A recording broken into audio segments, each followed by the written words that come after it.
I'm privileged to have with us today Orville Schell, who's the director of the Center on U.S.-China Relations at the Asia Society.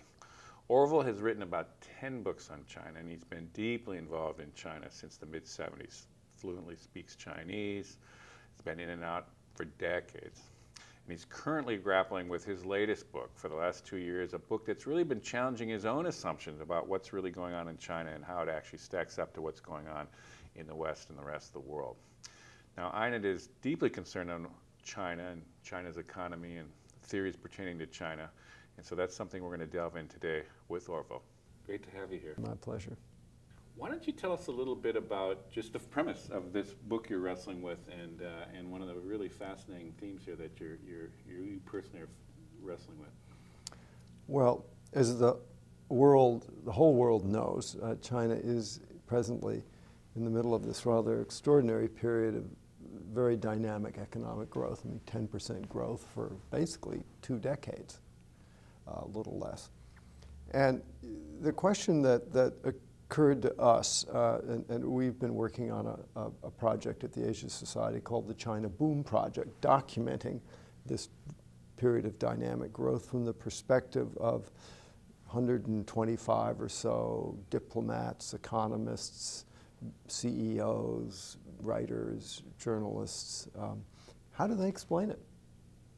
How did it happen? And what do they make of it in terms of what it was that finally came together to sort of ignite China into this period of very high speed and very impressive growth? Now, you have to remember that historically speaking, I mean, China was the sick man of Asia. Couldn't do anything.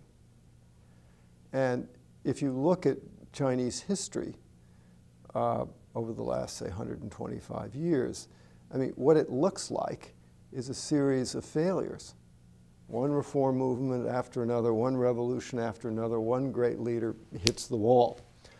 And it is very enigmatic of how this period from the end of the Qing dynasty, when the first self-strengtheners, they called themselves, were trying to borrow from the West to fortify the Confucian escutcheon in the imperial system, down to today.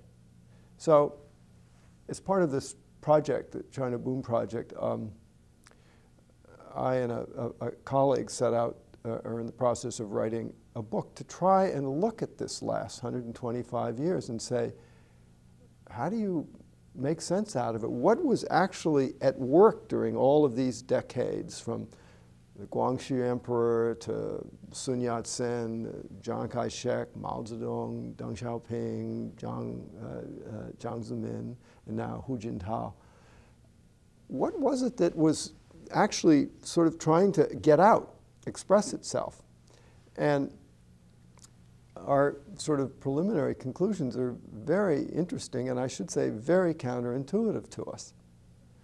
So I think this is a curious sort of expedition, sort of an archaeological expedition into China's past that I haven't seen anybody else really ask.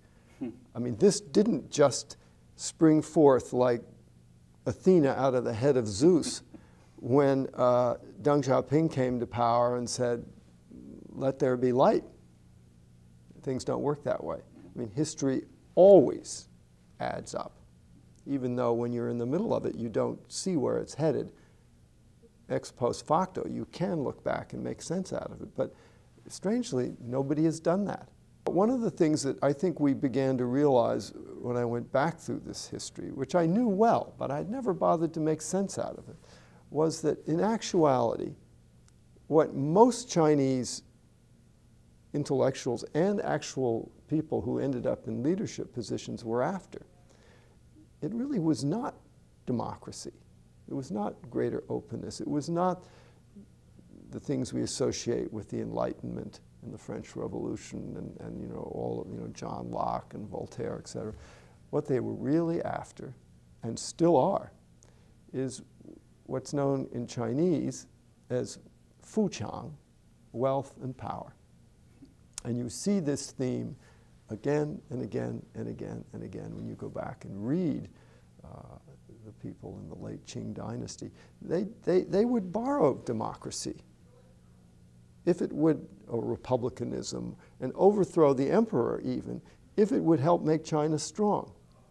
But this idea that the West had, and has, although we're somewhat less, I think, enamored of it now or convinced of it, that everything is sort of teleologically heading towards more openness and more democracy. That's the ineluctable force of history, sort of the Hegelian idea.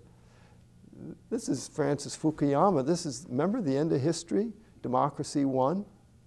We were there. Well, it turns out history started up again.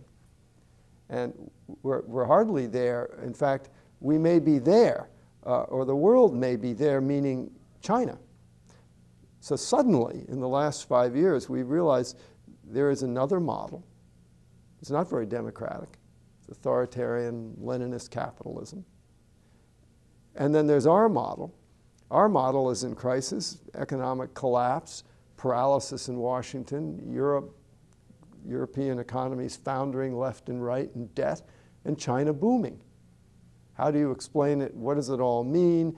How does that kind of realign our whole notion of where the world is headed? What's the best way to govern? What's the best way to deliver for people? All of these things are now up for question, just as is the whole financial architecture of the global economic system.